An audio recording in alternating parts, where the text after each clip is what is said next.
Hello, and welcome to our Scrum Study course on a guide to the Scrum body of knowledge.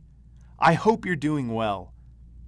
You have already covered Introduction to Scrum, Scrum Principles, different roles in Scrum and their responsibilities, business justification for projects. Now, let's learn how to embed change in the Scrum development. As we know, every project, regardless of the methods or the framework used, the projects are exposed to change.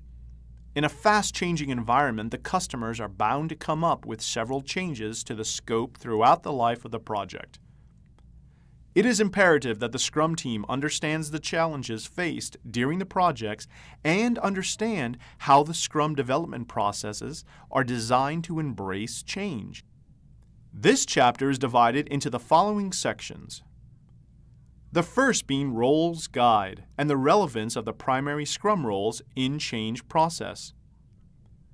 The second being Overview section, which defines the concept of change and also addresses how change requests are handled in the Scrum process.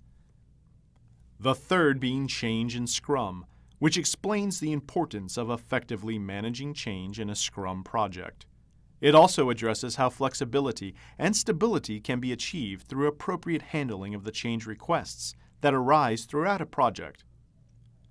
The next section being Integrating Change, explaining how change requests are assessed and approved or rejected when applying the Scrum framework.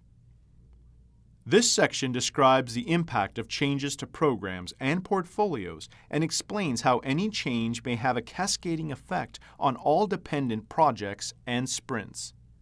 The last sections explains the responsibilities of all roles in Scrum in change management. Each of these will be discussed in more detail in the next sessions. And this wraps up our Introduction to Change.